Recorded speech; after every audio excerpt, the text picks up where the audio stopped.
The missing witness who held the final piece. Before we dive in, make sure you're locked in, subscribed, and ready, because once you hear what happened to the man who held the final piece, there's no going back. The first police radio call came in at 6:41 a.m. A jogger on a quiet stretch of Mill Street, just outside the Boston suburb of Lincoln, reported what he thought was a passed-out driver near the tree line. Nothing dramatic. Nothing that screamed danger.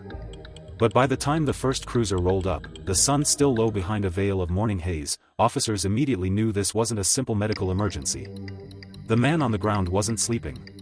His body was stiff, one hand curled unnaturally toward the gravel, as if reaching for something that had never been there. The officers didn't recognize him. Not at first. But the wallet told a different story. Stephen Rakes. A name that had been whispered for months inside federal courtrooms, FBI briefings, and the kind of back hallway conversations where everyone speaks quietly, even when they don't have to. Rakes was supposed to walk into the most high-profile criminal trial Boston had seen in decades, the trial of gangster James Whitey Bulger, and deliver testimony that prosecutors believed could strike the final blow. But now he was lying in the dirt, eyes open to a sky he would never see again. Detective Aaron McNally arrived moments later. A veteran of the Massachusetts State Police, McNally wasn't easily rattled, but seeing Rakes like this, just days before he was scheduled to take the stand, made his pulse spike. He ordered the area sealed off, radios quieted, and cell phones put away. Too many stories had leaked already. Too many rumors had twisted the reality of the Bulger case into something resembling urban mythology. And now the man positioned to expose one of the darkest chapters in Boston's underworld was gone. As paramedics confirmed the obvious, McNally crouched beside the body, scanning for trauma. No gunshot wounds. No knife marks. No defensive injuries on the hands or arms. The face looked undisturbed, peaceful even. It didn't make sense. Nothing about this case ever did. A trooper approached him quietly. "Detective, you see the timing on this?" McNally didn't respond. He didn't have to. Everyone was thinking the same thing. The prosecution had been counting on Rakes, publicly. The defense knew it. The media knew it. Anyone with a TV, a radio, or ears in Boston streets knew it. Rakes had been vocal for years about what he said Bulger did to him: intimidation, threats, extortion. To some, he was a survivor. To others, he was a man desperate for justice. But no matter the opinion, his testimony had weight. And now that weight had vanished overnight. Within an hour, unmarked federal cars began drifting up the road in ones and twos. First the U.S. Attorney's Office. Then the FBI. Then two men in plain suits who didn't introduce themselves at all. They simply walked the perimeter, whispering, scribbling, watching. The scene felt less like a crime scene and more like the opening move in a game no one admitted they were playing. By noon, the press had somehow gotten wind of it. Helicopters circled. Reporters lined the police tape. Questions flew like sparks from an electrical wire. Was this a hit? Are authorities protecting other witnesses? Was Bulger involved? Is the trial compromised? Detective McNally ignored them all. He had work to do. Inside Rakes' pockets, they found his keys, a few crumpled receipts, and a folded sheet of paper with only 2 words written on it. "It's time." McNally stared at the note, rereading it until the words blurred. Was it a message? A warning? A plan? He slipped it into an evidence bag and sealed it tight. The medical examiner's early assessment didn't help. "No external injuries," she said. "No signs of a struggle." The phrase that followed made McNally's stomach knot. Could be natural. Natural. The idea felt absurd. Perfectly healthy men didn't collapse on the roadside days before testifying against one of the most feared figures in American organized crime. McNally stepped back, surveying the empty road. There were no brake marks from a vehicle, no footprints trailing away into the woods, no signs of anyone else having been there at all. It was too clean. Too simple. And simplicity in a case like this was its own kind of message. By evening, the federal courthouse buzzed with rumors. Prosecutors were panicked. Defense attorneys were smirking. Journalists were already stitching together conspiracy theories. And somewhere in the middle of it, a few investigators, those who had watched this case devour anyone who got too close, started to feel something colder than fear. Inevitable. At Rakes' home, detectives searched for answers. His laptop was open on the kitchen table. His final emails were routine. His calendar still showed the date he was supposed to testify, Friday, 9 a.m. He had already rehearsed his statement twice with prosecutors. He had told friends he was finally ready. Nothing about his life suggested a man preparing to vanish. Then they found the voicemail. A message left at 11:47 p.m. the night before he died. The caller ID was blocked. The audio was grainy, distorted, as though recorded through a layer of cloth. But McNally heard it clearly. "Steve, it doesn't have to end like this. Walk away while you can." 12 words. Spoken softly, almost regretfully. But the tone carried something unmistakable, someone who knew him. Someone who had his number. Someone who believed he was standing at the edge of something irreversible. McNally replayed the message again and again. Each time, the voice felt familiar, yet impossible to place. Male. Calm. Confident. Not enough to identify, but enough to unsettle. There was something else, too. A faint hum in the background. Steady, rhythmic. Not traffic. Not wind. More like machinery. A generator? A ventilation fan? He couldn't place it, but he had heard sounds like that inside old government buildings and abandoned warehouses. The mystery deepened when the lab results arrived the next morning, much faster than usual. Too fast. Cyanide. A poison as old as warfare, as silent as smoke. And almost impossible to obtain without leaving a trail. But the report didn't end there. Concentration consistent with self-administration. Self-administration. McNally slammed the file shut. If there was one thing he knew about cyanide, it was that no one took it by accident. And no healthy man planning to testify in a landmark criminal case suddenly chose that moment to poison himself. Unless he never had a choice. But as McNally began piecing together the timeline, a trooper rushed into his office with a folder clutched in both hands. His face was pale. "Detective, you need to see this." It was found in Rakes' car. Hidden under the spare tire. McNally opened the folder slowly. Inside was a photograph, grainy, zoomed in, night vision green. But clear enough to see exactly what it captured. Stephen Rakes. Standing beside a dark SUV. Shaking hands with a man whose face had been fully blacked out. A man with a distinctive ring on his right hand. A ring only federal agents were issued. McNally's breath caught. So Rakes hadn't been alone the night he died. And the man with him wasn't a stranger. Something about this case had just shifted. And it wasn't in anyone's favor. Because if the man standing beside Rakes was who McNally thought, then the missing witness hadn't been silenced by the mob. He'd been silenced by someone much closer. Someone inside the investigation. And that photograph was only the beginning. Detective Aaron McNally didn't move at first. He just stared at the photograph, the grainy handshake frozen in time, trying to convince himself he wasn't seeing what he knew he was seeing. The ring wasn't subtle. It was a polished silver band with an engraved federal crest, issued only to agents who had completed a specific advanced training program. The kind reserved for the most trusted. And if that ring was real, then someone inside the government had met with Stephen Rakes just hours before he was found dead. McNally closed the folder carefully, as though slamming it shut would make everything inside it vanish. "Where exactly did you find this?" he asked. The trooper swallowed before responding. "Hidden under the spare tire. Wrapped in plastic. Like someone didn't want it found unless we really tore the car apart." It made no sense. Why would Rakes hide a photograph like this? Why take it at all? And why leave it in his vehicle instead of turning it over to prosecutors? Unless he didn't trust the prosecutors. Unless he didn't trust anyone. McNally ordered the car sealed off and transported to a secure garage, away from federal eyes. Too many people were watching this case. Too many hands were already reaching into it. The moment he stepped into his unmarked sedan, his phone buzzed. Caller ID, blocked. He almost let it ring out, but something instinctive made him answer. Detective McNally. A long, static-filled pause. Then a voice, calm, low, controlled. "You're looking at things you shouldn't be looking at." McNally's grip tightened around the phone. "Who is this?"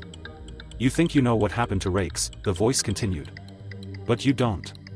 And if you keep digging, you're going to get him killed twice." McNally's pulse ticked upward.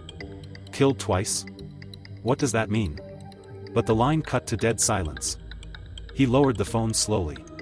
Someone was watching him, and closely enough to know exactly when the photograph surfaced.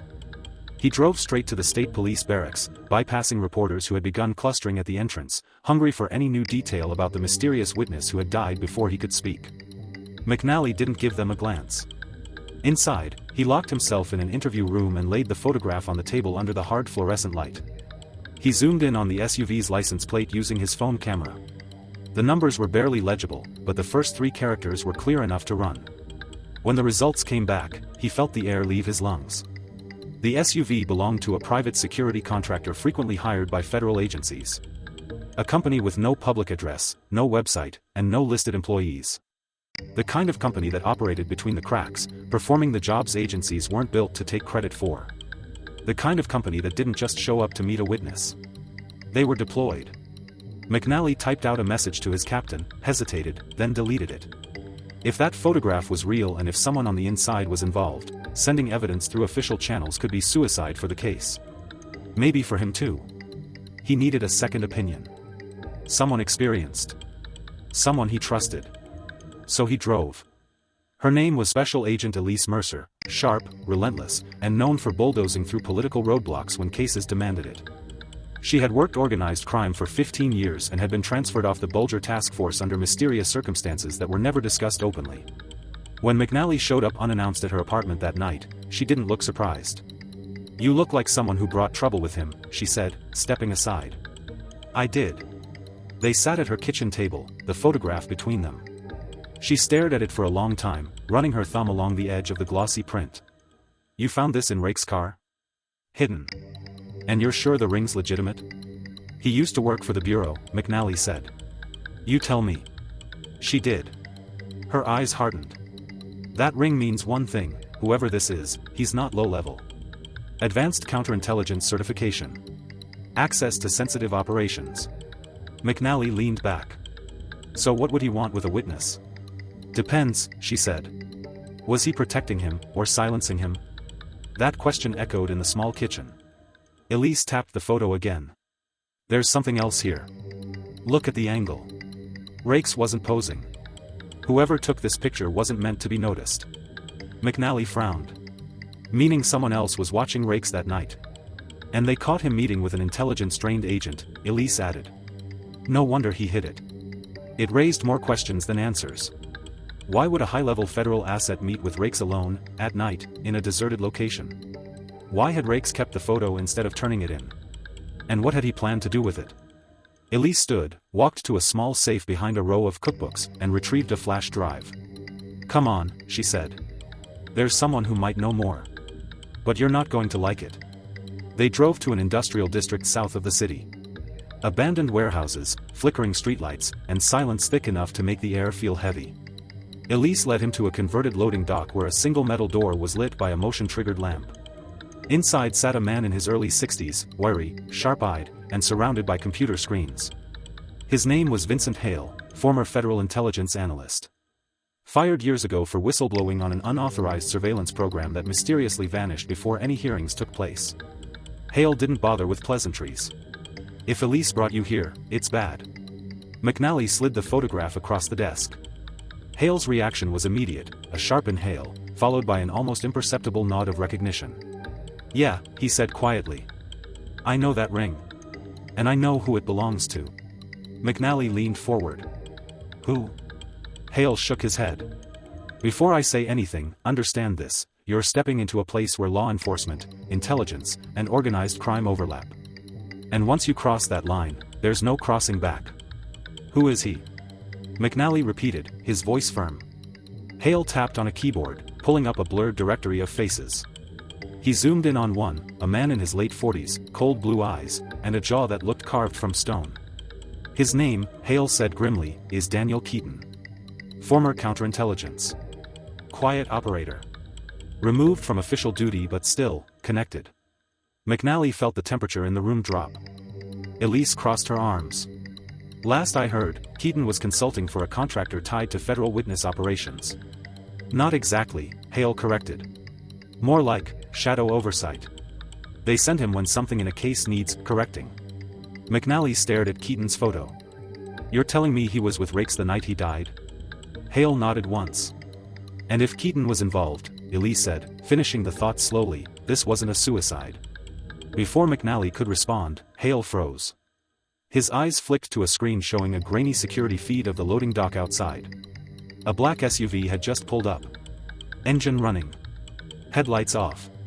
Elise whispered, "That's the same model from the photograph." McNally's hand went to his holster. Hale killed the lights. "You need to see this," he murmured. All three of them stared silently as a single figure stepped out of the SUV, tall, unhurried, wearing a heavy coat.